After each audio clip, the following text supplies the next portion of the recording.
Military intelligence is a military discipline that exploits a number of information collection and analysis approaches to provide guidance and direction to commanders in support of their decisions.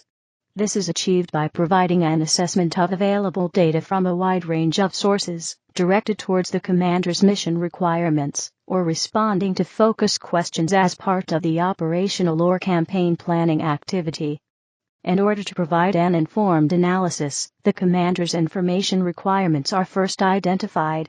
These information requirements are then incorporated into a process of intelligence collection, analysis, and dissemination. Areas of study may include the operational environment, hostile, friendly and neutral forces, the civilian population, in an area of combat operations, and other, broader areas of interest. Intelligence activities are conducted at all levels, from tactical to strategic, in peacetime, the period of transition to war, and during the war itself. Most governments maintain a military intelligence capability to provide analytical and information collection personnel, in both specialist units and from other arms and services.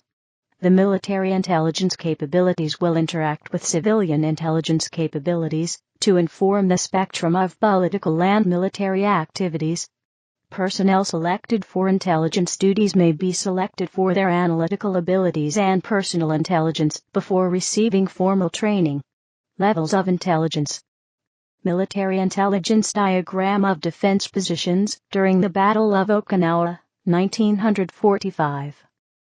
Intelligence operations are carried out throughout the hierarchy of political and military activity. Strategic intelligence.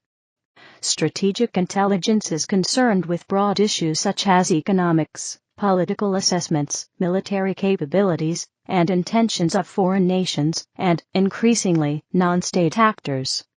Such intelligence may be scientific, technical, tactical, diplomatic, or sociological, but these changes are analyzed in combination with known facts about the area in question, such as geography, demographics, and industrial capacities.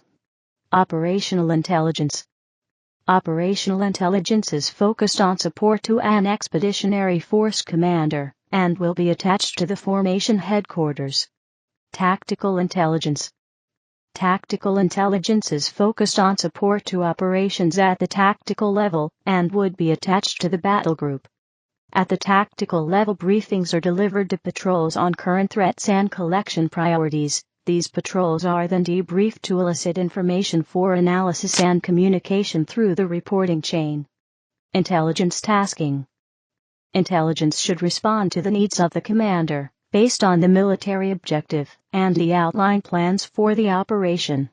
The military objective provides a focus for the estimate process, from which a number of information requirements are derived. Information requirements may be related to terrain and impact on vehicle or personnel movement, disposition of hostile forces, sentiments of the local population and capabilities of the hostile order of battle. In response to the information requirements, the analysis staff will trawl existing information, identifying gaps in the available knowledge. Where gaps in knowledge exist, the staff may be able to task collection assets to collect against the requirement. Analysis reports draw on all available sources of information, whether drawn from existing material or collected in response to the requirement. The analysis reports are used to inform the remaining planning staff, influencing planning and seeking to predict adversary intent. This process is described as collection coordination and intelligence requirement management, CCIRM. The intelligence process. The process of intelligence has 4 phases: collection, analysis, processing, and dissemination. In the United Kingdom, these are known as direction, collection, processing, dissemination. Collection. Many of the most important facts are well known, or may be gathered from public sources.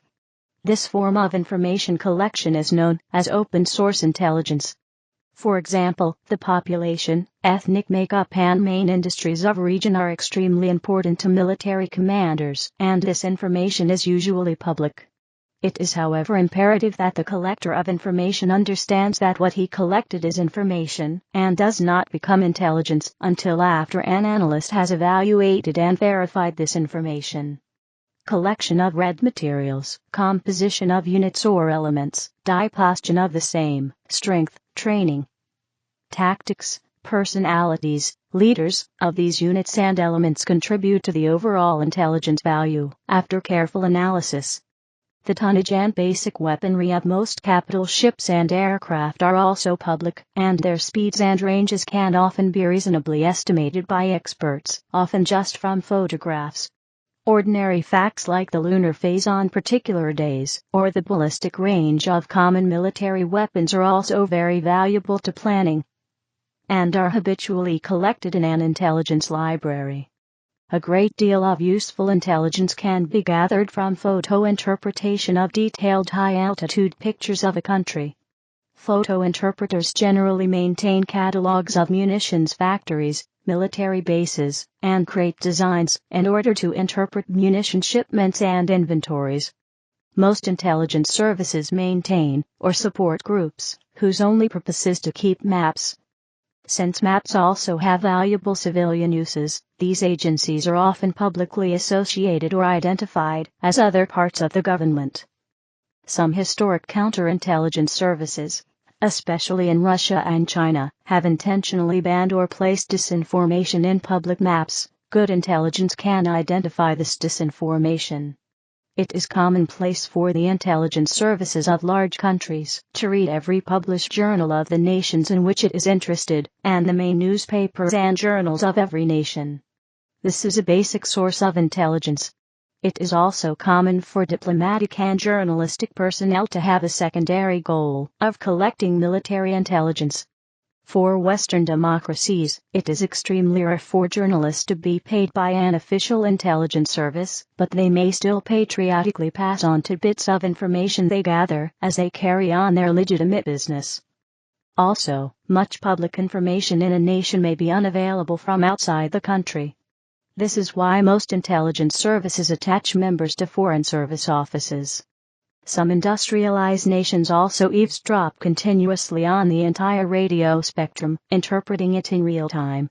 This includes not only broadcasts of national and local radio and television, but also local military traffic, radar emissions, and even microwave telephone and telegraph traffic, including satellite traffic.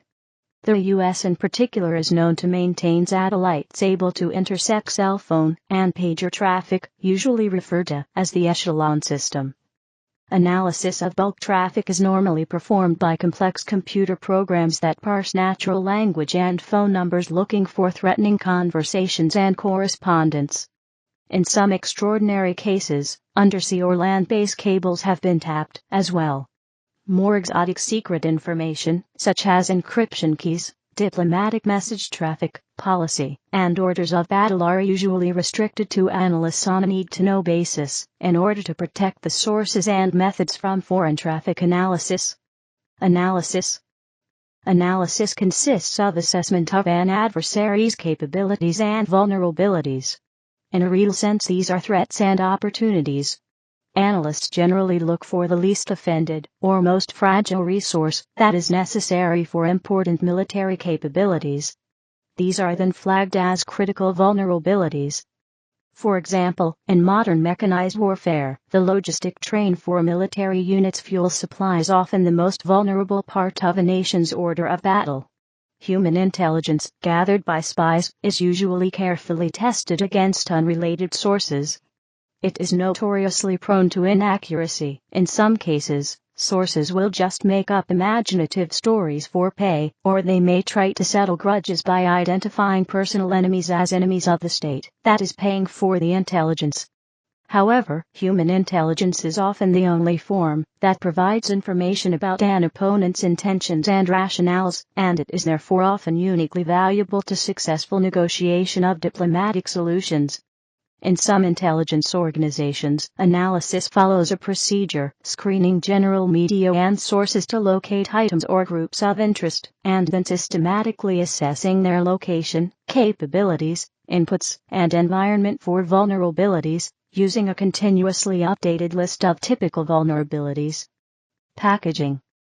Critical vulnerabilities are then indexed in a way that makes them easily available to advisors and line intelligence personnel, who package this information for policymakers and warfighters.